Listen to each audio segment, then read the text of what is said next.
The best and the most effective way to help people with chronic diseases is to prevent them from happening. So prevention is much more reliable, is much cheaper, and is a lot easier to achieve amazing results with it, because chronic diseases don't start right away. Usually there is a process happening in the body of the people. Cancer is similar to that, because a cancer process could take place in the body of the people many years before any sign or symptoms of cancer happen. So before a tumor pushes people to go for a checkup because now they are seeing or experiencing strange things in them, the process had already been happening in them for years, maybe 10 years or even longer. So the key is to detect the process of cancer in the body of a person before it becomes the cancer. The moment that a tumor is developed, it is already metastasized. It means when people detect something growing in them, whether they have pain, their skin is being pulled in the case of breast cancer, or they see blood in their urine or stool, or any other sign, including sudden loss of weight or loss of energy, this has been happening in them for a long time, and there is spread. So this means the cancer now could be anywhere. The standard treatment for cancer is chemotherapy, radiation, and surgery. When cancer is metastasized, now not only do we have to deal with the tumor itself, but also we have to deal with the probability of these cancer cells anywhere else in the body. Now these lethal medications, chemo and radiations, which are basically made to kill, have to be administered through the general IV. So they have to go through entire body. And that's why the side effect of these kind of therapies is really horrendous. Many people cannot handle the toxicity of these medications, and that adds up to additional problems dealing with the cancer itself. But how can we detect cancer before it becomes the cancer?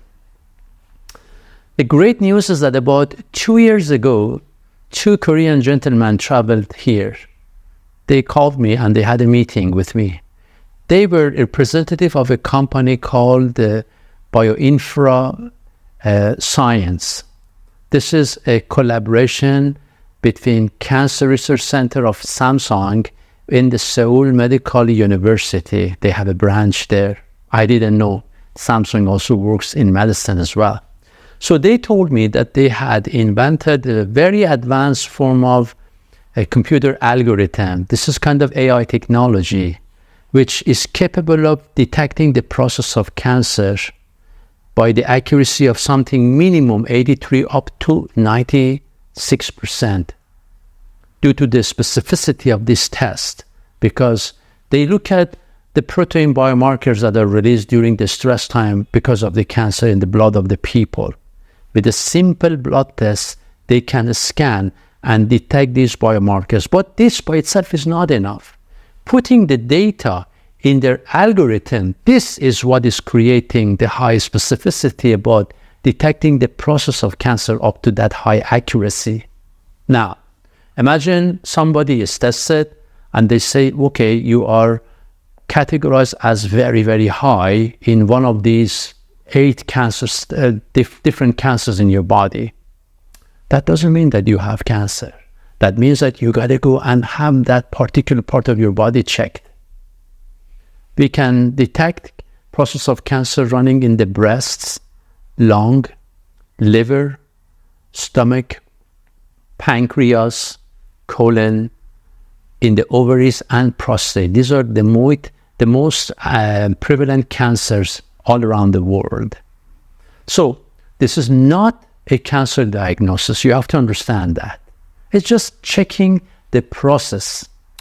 If there is a process, whether it is a little susceptibility or very high susceptibility, by changing who you are, the way you think, the way you eat, the way you manage your life, the way you respond to everything in your life, you change the outcome of any disease, including the cancer, because chronic diseases are not because of some problem in the body. It's a manifestation of the mind giving a wrong interpretation to a difficult experience in the past.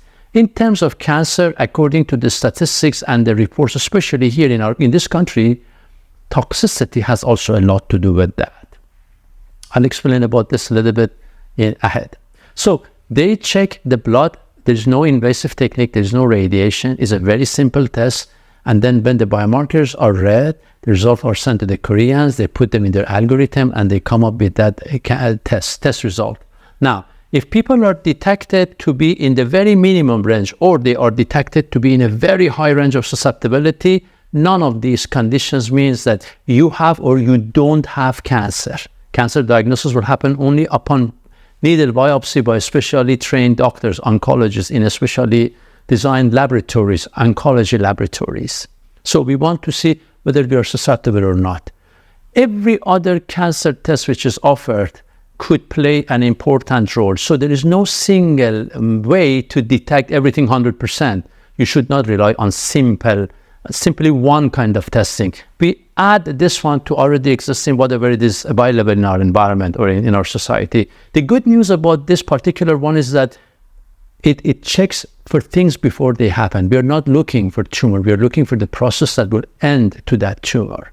So Gulf News reported last year in October of 2022 is that more than 45% of all the cancers that are diagnosed in the UAE are related to the breast. And people here get breast cancer 10 years earlier than the same people living in their Western societies. So there's something going on that we need to be aware and we need to change the course. So if you are detected to be susceptible, all you need to do is change your lifestyle. A trained doctor like me who does preventative medicine, they can easily check you with their system to understand what is in your lifestyle that makes you more susceptible to this. Or if you are picked up as a very high rank of susceptibility, all you need to do is to go to a specialized doctor and tell them, please check my breast, check my prostate, check my lung, check my liver. Now the doctors know where to check, because if I go to any specialized doctor and say, please check me for cancer, they don't know which part to check and how to check. But if somebody goes to the doctor, please check my breast, then they can do precise MRI or any other investigation technique to see if they can find something. This test has a potential to save lives. This is the most important part of it. I'm a doctor, I'm a teacher. I share my techniques with people. So whether you agree with this or not, the potential for this test to improve quality of health of the people is intact. You should think about it without judging it. Number two, these are preventative medicine. Most of the time, insurance companies do not pay for preventative medicines. So if you decide to do anything like this, you should pay it from your pocket. Number three, it's good to check what's happening in us. If there is something going wrong in advance, we need to change the course. And that is not difficult. One more time, this test has potential to save life. This is the most important part of it. If you have any questions or anything more to ask, feel free. Send us your questions. I'll do my best to answer them as much as possible. You could even come and see me for free for 10 minutes consultation, half an hour consultation, whatever it takes, to see whether I could help you with anything that you suffer from, including this potential possibility of cancer. One last thing is that cancer is on the rise. Whether you accept it or not, we all become more susceptible to these kind of diseases nowadays. So it makes sense to check, like people who go for checking their cholesterol to keep their cardiovascular problems or the chances for diseases in a lower rate, or women who go for regular pap smear. It's the same story. There's nothing to be afraid of. So if you're a health conscious person, this is another idea for you to think about it.